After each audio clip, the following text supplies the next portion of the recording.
Welcome back to our channel, where we give you all of the wedding tips and tricks that you need to make your day as smooth as possible. Smooth rolling. So we need a name for our channel. We knew we had to get you guys this information and we weren't gonna wait on not having a name, so we need a name. So if you have any suggestions, drop them in the comments. We'd love to see them. Today, go Yeah. for it. I was gonna ask you. Yeah. Today we're gonna talk about shot lists. No, we're not talking about drinking shots and when you're gonna take shots throughout the day. Shot. We are talking about your family photos, your couple's photos, all things shot list related with your photographer. It's super important to have a shot list. It's so important to have a shot list. It's like, I would say it's one of my top organizational items when It's definitely a must-have. Yeah. Everything, anytime we're planning with a bride, that is the number one thing that we say, we will push you on this until you have it. For sure. If you don't have a shot list, on your wedding day, and I tell everybody this, you forget who your sister is, what your mom's name is, you forget everybody in your family. Your cheeks are tired from smiling, you just want to get the photos done, you're ready for the next group to go in and out, and it goes so fast, you don't remember who you took a photo with, you don't remember who you still have to take a photo with. Yeah. Did somebody travel out of town? Don't know, I forgot where everybody lives. It happens. So basically, to organize your shot list, it's so important to group your family members. They're our biggest asset to help find, I don't know who Aunt Sally is when she's written down, so if I see that this whole family is listed as part of this group, I have them help me. I say, can you find cousin Michaela and see where she is? Let's give them an example, right? So, like, use me and Carl, right? So me and Carl, we're making a shot list. Carl's my husband. My group would be like bride's family. So it'd be like Paul, Dad Paul, Mom Cheryl, sister Shannon, sister Yaja, cousins A, B, C, and D. And it's only who you want in those photos. It doesn't have to be every single guest at the wedding. It's who you want in those. Yeah, those are your must-have projects. photos. Your must-have immediate family members. How we tell people to start it is your biggest list first. So say we're starting with your side of your family. So you'll have everybody on your side, the biggest photo you can get. So all grandparents, parents, aunts, uncles, cousins, and siblings. Start with them and start making the list smaller. Because people don't want to stand there for the 30 minutes. You want to get the biggest group. If they're only in one photo, don't make them wait till the end. Don't do it. Yeah, for sure. I'll eat you. Start making it super small, and then by the end, it's maybe just mom and dad and you and your new husband or wife. Why don't we tell them about what happens when you don't have a shot list? Okay. When people don't have a shot list, what they're doing is trying to think of everybody that is in their family, and say your aunt, uncle, and cousins live out of state. You don't see them often, and they might not be on the top of your brain right then and there to take those photos. If you don't have them listed on there, we have no idea that you needed that photo with them. We don't know what their names are, we don't know what they look like, and we can't have any family members help find them. So what we do is have to then start yelling out names, because if there's a wedding of 100 plus people, we can't go to every single person and ask, are you Bob and Sandy? Right. We have no idea. So making that shot list. A quick point on that too is like right after the ceremony, what we've seen be really successful is having the officiant announce who needs to stay for photos. And piggybacking off of that, if you know that your family is going to need to be in photos, tell them that they're part of the family to stay. Because you can tell the officiant to have them stay, but if you didn't pre-warn them, they're gonna be sitting in the back and they're like, am I part of it? Am I not? I'm probably not part of it. So they'll go to cocktail hour and grab a drink, and before you know it, everybody is scattered. One of our coordinators actually came up with a really good idea, because she was like, we are running on time, nothing is gonna go sideways, who's in the photos needs to be there, and she actually wrote every individual their own itinerary. That's a little bit extra, but it it helps because everybody goes sideways on wedding day, right? So every little bit that you can help people organize.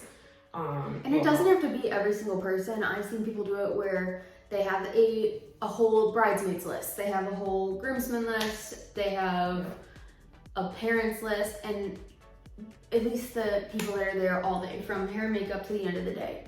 And the shot list doesn't just go for that cocktail hour, for example. Cocktail hour goes so fast. Like an hour sounds like, yeah, you got plenty of time. Let's take some photos. If you're wrangling people and trying to get them over to the photos, you are wasting 5 minutes per photo trying to find those people. Yeah.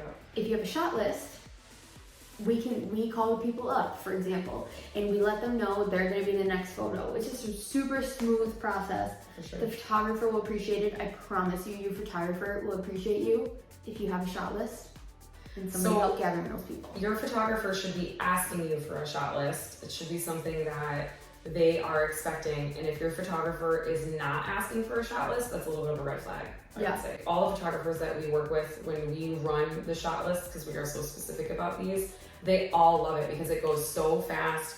We have a much lower rate of burnout, so you get burnt out trying to take all these photos all the time. Not to mention, if you're taking photos that entire hour, you're not getting couples portraits. Right. And you're paying for this photographer to capture your day. Yes, you want all the photos of your families, but if it's something that can be done efficiently and quickly, why wouldn't you write it down and go through everything? Then you have more pictures for yourself. You have those photos to hang up in your house. You have so many more options, and you maybe get a time for a little drink or snack at the end of it if you finish in time. So that's always a plus. But that's what I wanted, and I didn't know to make an extensive shot list like that, and we were chasing groomsmen. We have a couple photos of a groomsman's night because we were like, screw that guy, he won't stick around. And it happens at almost every wedding. For sure. If somebody runs off because they were told that they were going to be in more photos, yeah, they just give up at that point because the couple is always so, their cheeks hurt and they're exhausted, or they're just over taking pictures. So they're like, forget it. And a wedding I did this month, it was the brother of the bride, wasn't in their big family photo. Oh. Like, his spouse was, and his kids were, but he wasn't. But if you keep running off, I mean, that's also a talk with your bridal party beforehand, but that's another section. Well, there's a lot to be said about, getting the photos that you want with the people that you want, right? Because didn't you miss out on a photo? I don't have a single photo with my sister, who is my maid of honor, with just the two of us. We have some other ones, and we have obviously our bridal party photos, but I didn't get a single photo with her. And I actually don't think I got a single photo with my mom, now that I think about it. Oh. Yeah. Yeah. Don't be like me. So that's why we put so much focus on the organizational aspect of the day, because you're not thinking about those things, and honestly you shouldn't have to be thinking about those things. You shouldn't be holding your bouquet, getting ready for a photo, thinking about who's missing, what photos do I need to get. That is one of the big things that we do. And a story that I love to tell all of our couples is a wedding that we did together a few years ago. Is Chelsea is standing on a chair with the shot list behind the photographer going, Uncle Joe, Aunt Sally, Cousin Mary, teed up right here, and just putting people. It's my favorite part of the day. I love the shot list. And photographers love it. Yeah. Love it. So we've got people on deck. So with that, one, it keeps people engaged, and two, it moves it along. And you get to talk to your guests while we're working on the next group. You get to give them a hug and say thank you for coming. If you don't have a shot list, those brides are always the ones that are yelling hey, come here, go get this person, go get this person. Yeah. It's not fun. Yeah. Why would you? And then you're stressed, you're over it if they don't come quick enough. So just don't do it. Yeah. It's not just those family photos during cocktail hour. Also, getting ready. You can make a shot list for every single part of your day, and it won't be overwhelming. Yes, it sounds overwhelming to make a shot list, but when you're getting ready, if you don't plan out that you're going to be taking photos from this time to this time, you either skip the photos or your timeline goes way behind if you don't plan out photos. It is one of those things that seems like a lot of work up front, but then once it's done, it makes everything run so much smoother. Oh yeah, nobody's questioning it. Again, back to those personal timelines, or I've had people print out the bridal suite timeline and print it out, put it in the bridal suite so that the bridesmaids know when they have to be back, when they're taking photos. So there's so many tips and tricks that you can use to at least get all of the information that you need and make the day a lot smoother. On that note, why don't we talk about pros and cons of a first look and getting photos done before ceremony? We love first looks. We do. Love first looks. Most wedding vendors will suggest a first look for so many reasons. I mean, one reason, your ceremony, most ceremonies that we do our times are an hour and a half before sunset.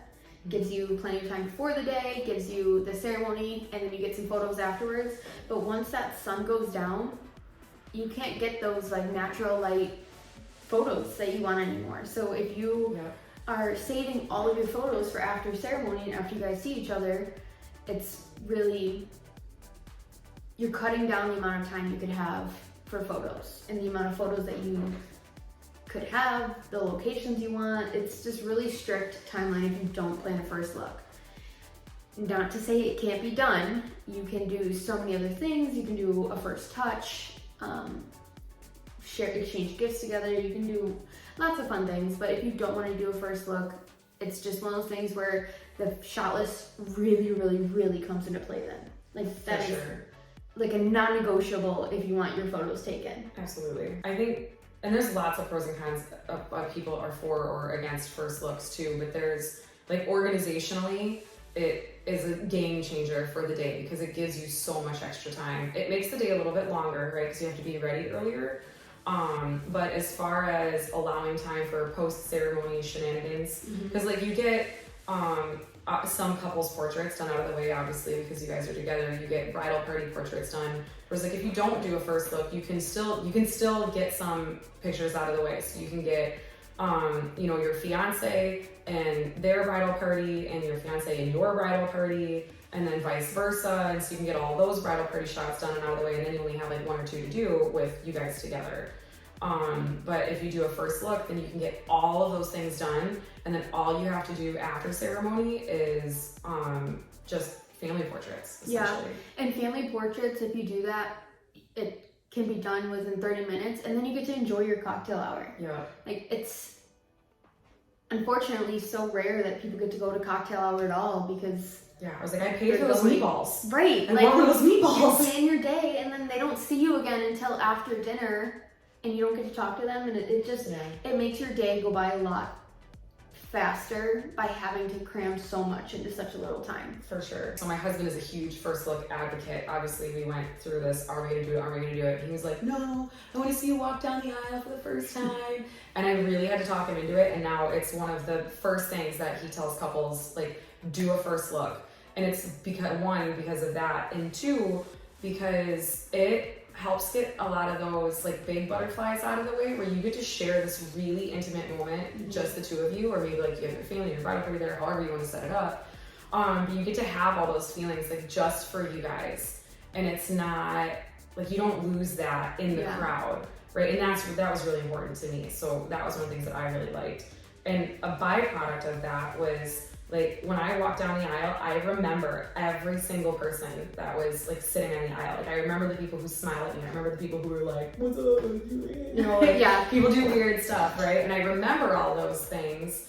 And it's because I wasn't so flustered, like trying to figure out how to walk down the aisle. Yeah. Like, I got to enjoy more time with my dad, like, because I wasn't like, get me there, Yeah. That's a huge part of it too, is the emotional aspect of it and how it changes the dynamic of the day. Yeah, absolutely.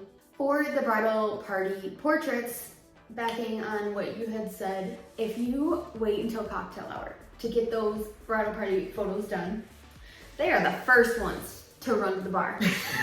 Fast. No matter where, you could hide the bar from them and they will find it. 100%. So getting those bridal party photos done before, if you do a first look, or if you don't do a first look and you do separate it out, like she said, you can at least get those photos done so you have less of a flight risk of those folks. Flight risk is an accurate description. 100%.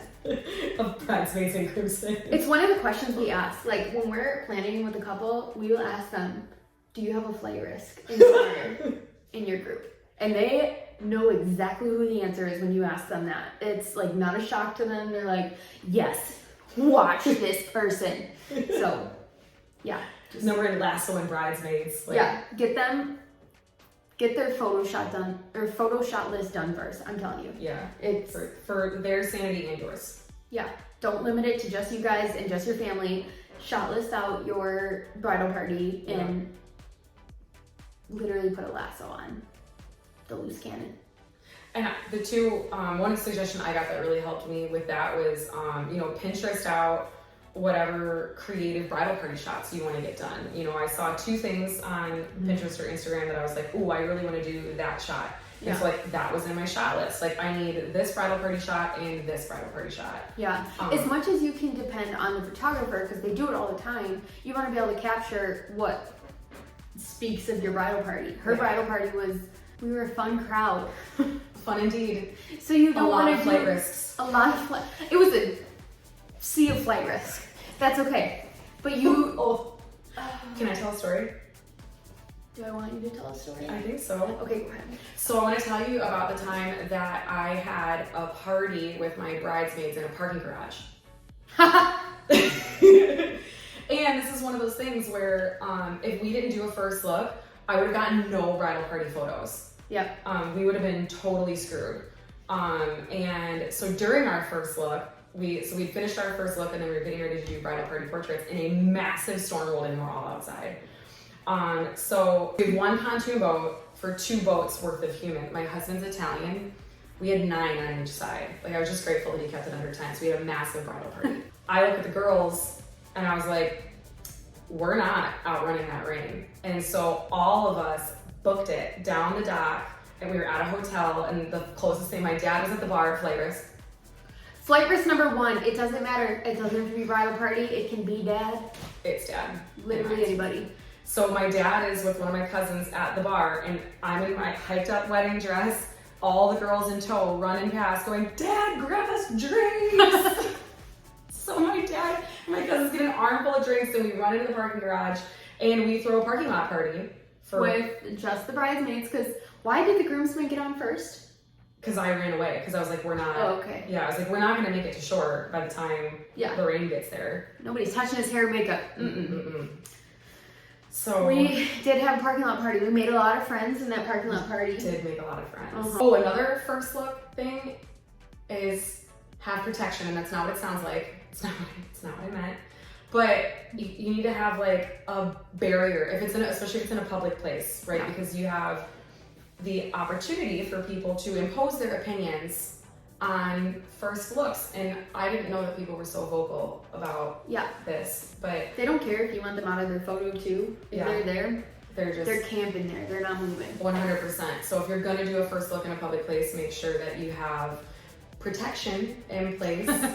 My dad had to flex on a lady who was drunk at the pool, who walked, and it wasn't close, like she walked all the way out, watched her drunk butt all the way out of the dock to inform me that I was ruining our marriage because he was gonna see me before the ceremony. My dad had to like get big dad on her. Clearly. And my tiny little sister also, strong flex. She was scarier. Yeah, she's way scarier. Yeah. The tiny ones are the scariest. Oh yeah. So, but I didn't know that this crazy lady came up and flexed on us. But if I didn't have like those extra people there, it would have been ugly. Yeah. So you guys didn't do a first look. We did the hide. We did hide and cover our eyes. We tried to do a first look, but our hair and makeup ran over by 2 hours. So our first look at 3 turned to 5 p.m. when the ceremony was.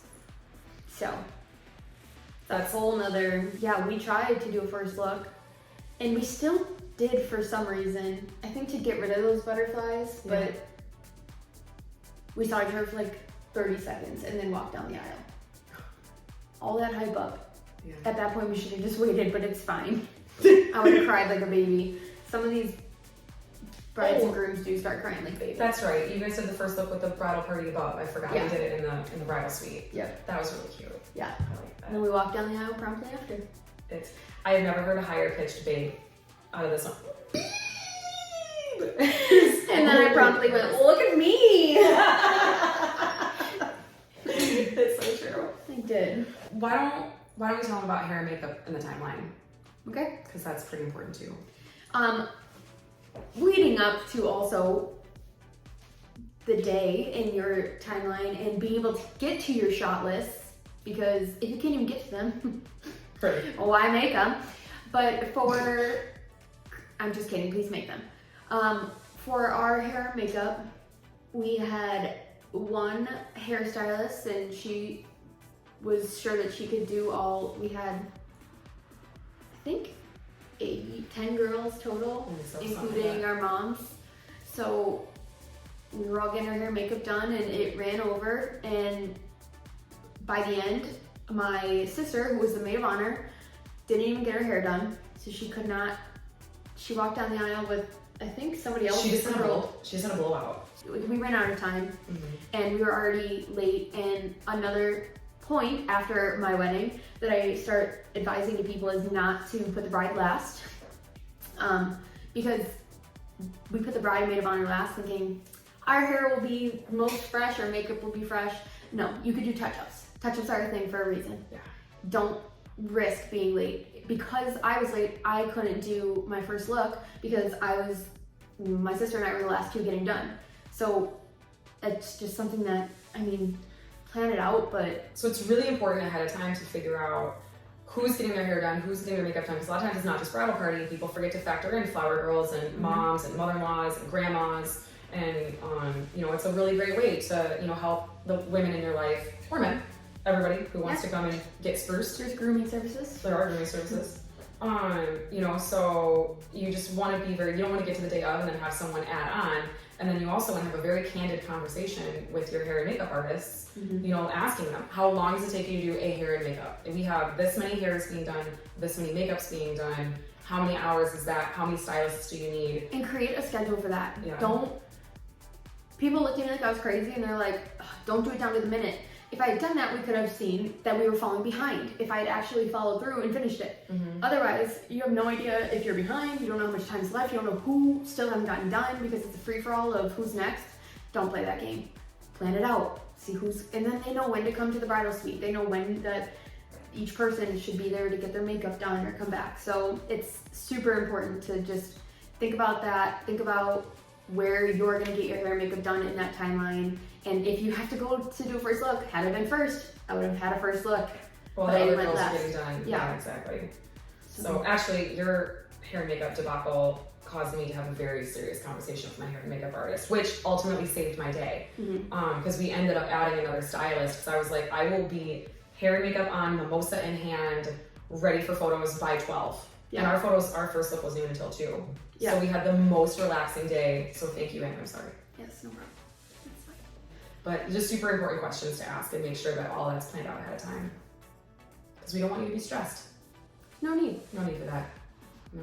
Well, thank you guys so much again. We hope that you got some helpful nuggets. So anything that you found particularly helpful, drop it in the comments. Make sure you subscribe to our channel. We're going to be dropping a ton of helpful wedding tips. We just want to make sure that you have all the information you need to have a stress-free wedding day. And if there's anything you want us to expand on, let us know. We will dive deeper into any of the things talked about today if we didn't already. See you guys. Bye.